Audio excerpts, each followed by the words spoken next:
All right, so the text talks about, and we're going to be talking about, there are more than one kind of model for how you define a disease. The model that we're most familiar with is called the medical model, and we'll come back to that. But there are also social models of disease and disability. And what these models assert is that something is a disability or a disease simply because society defines it that way. And if society instead focused on accommodating that disease or disability, then we would no longer call that a disease or disability. So, for example, homosexuality, the social model says that as long as society finds homosexuality to be okay, then it's not a problem. And in fact, that is what happens. That is what happened. But the medical model says that the disease resides within the person. Something's wrong with their functioning, with their at their cellular level, rather than in society. And there's hundreds of examples of this. The example you're looking at right now is a wheelchair ramp. If it wouldn't be considered a disability to not have legs if we just accommodated everybody who was in a wheelchair.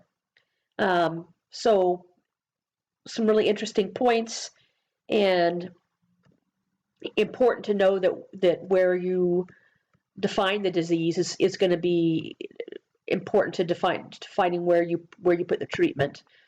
So just since the model we all know the most is the medical model, it is the model that the diagnostic manual was based on. The assumptions of the medical model is that the disease resides within the person's biology. So if something's wrong with them at a cellular level, diagnosis becomes important because diagnosis tells us about the disease. It's for communication purposes, and it tells us about the symptoms that the person experiences, but also about the treatment. So the diagnosis informs the treatment. In this model, the physician becomes an expert and has power over the client, as opposed to the client having their own power or society having power. And the goal is curing the disease, not managing it, not accommodating to it, but we want to take the disease away with the medical model. There are, as I said, alternatives to the medical model. Some ones that you've probably heard of are holistic medicine is an alternative. And psychosocial approaches is just a broad category that includes doing other kinds of things and addressing the cellular level. Let me give you an example of a psychosocial approach to ADHD. So a medical approach to ADHD gives a medicine to the kid, right? But a psychosocial approach looks at ways to influence ADHD kids' behaviors through maybe having more recesses, having more interactive classrooms where kids don't have to sit still. That's a psychosocial approach. In the treatment of kids, Denmark has more of a psychosocial approach than the States does. They are more likely to give services to families of kids that have certain kinds of disabilities or psychiatric conditions. They're more likely to have parent trainers come in the home and help the parents learn how to manage a behavior rather than give medication to a child. So vastly different approaches here. So as we start talking about sexuality and disease within sexuality, I want to talk about three broad models of how to define disease. The first one is simply the statistical model. Then after that, you have the sociological model, and then the psychological approach.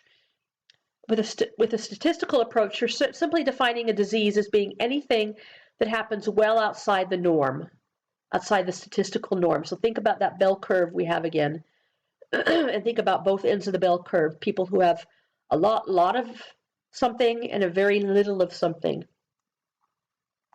That's kind of it. It's kind of interesting if you think about it theoretically, because with that model, people with a very, very high intelligence would have a disease, and people with a very low intelligence would have a disease. But it's just the approach that says that either end of the continuum is somehow ill.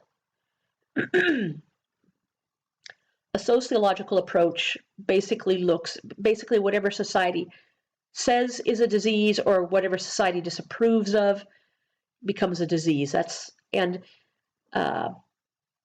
Yeah. And you can see elements of both statistical and a sociological approach in the DSM still, though more and more a lot of the definitions take what's known as a psychological approach to defining disease.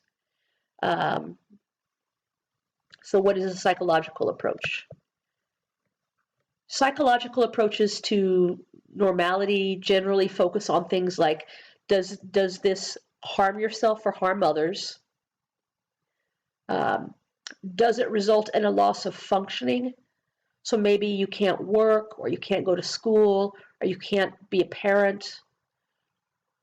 And then finally, the other important psychological thing that often gets focused on is experience of distress. Does having this thing, does it make you feel bad? Do you not like having it? So if we take something like homosexuality, in general, we would say this doesn't harm anyone. So it doesn't meet that criteria for a psychological approach. It doesn't cause loss of functioning because you can be gay and go to work and you can be parent. It may experience distress.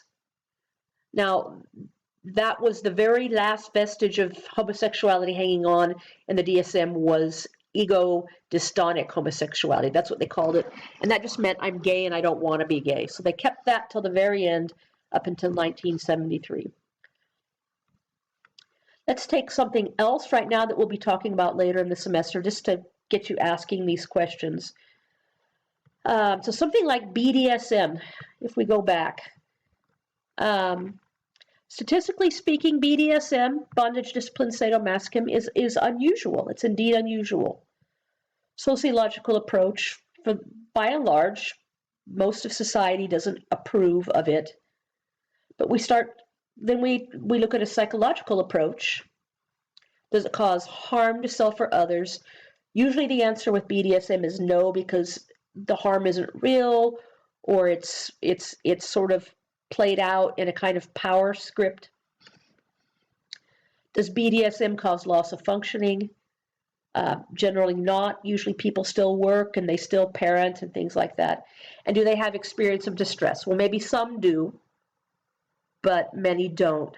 And in fact, what you'll see in the progression of the DSM over the years is in the most recent iteration of it, they have taken BDSM out because they're relying now mostly on a psychological definition of it. We'll come back to that when we talk about sexual fetishes and stuff, but it's a good example of something that's changed over the years as we've taken more and more of a psychological approach to defining what's normal and what's disease. So that's all for this lecture, and I'll be back to you next time.